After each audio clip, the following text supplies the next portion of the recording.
This is portfolio update for Texas Vestments, January 2, 2022, and I was really excited to uh, to get this one done. Currently, we are at 765 for our fiscal year, and we are currently beating our benchmark, the Dow Jones Industrial Index. I think that's what it is, Dow Jones Industrial Index. So anyway, yeah, and so we're beating our benchmark, which is really good. Excited about that. We have initiated a new position in Corning, ticker symbol GLW, and so let's quickly go through the portfolio. First up is IP International Paper. We're currently down roughly 13% in the position, and so that warrants us to do basically an analysis, which I've given some thought to, and I think it's something like a bankruptcy check, right? Because what we want to do is make sure that this is a viable company that's not going to go out of business because we don't want to lose any money.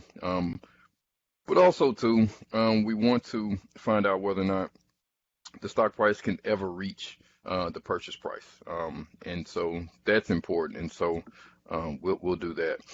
Rogers Communication. My intention was to pull up how much money we've made on Rogers, and I didn't do that. But we're currently down 2% in the name. Long-standing holding for us.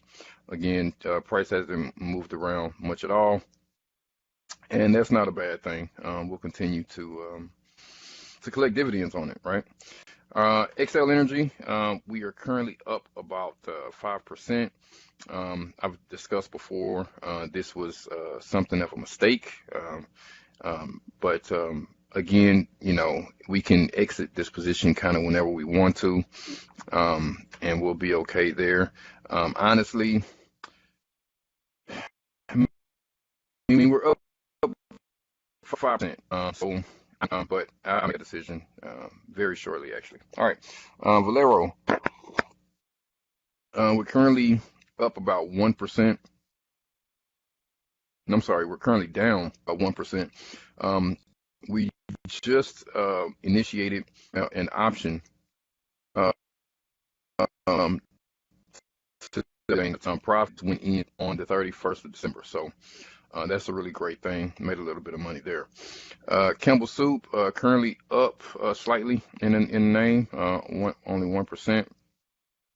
Merck, we are down almost 5%. Really small position for us.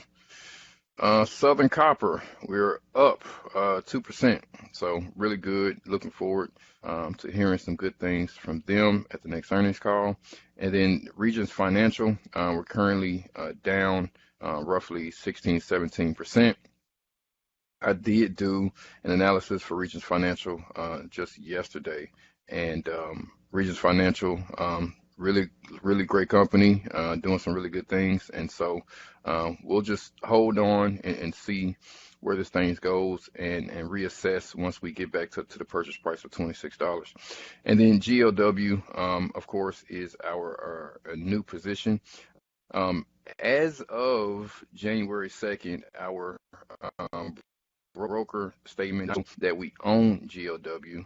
Reason why is because we sold an option to purchase GLW, and that option was filled almost immediately. So we made a couple $100 on the option, and then basically like the next day we purchased 100 shares. But because it's not it wasn't on the brokerage statement for this month, I decided to leave it off. Of course, next month, we may still own those shares.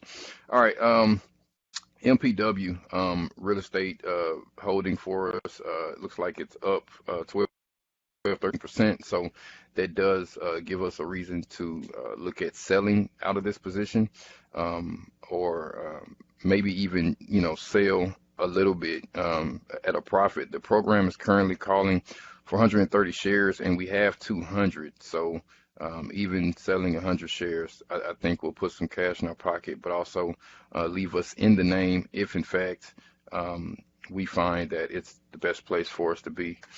All right, ETR, we're currently up about 6%.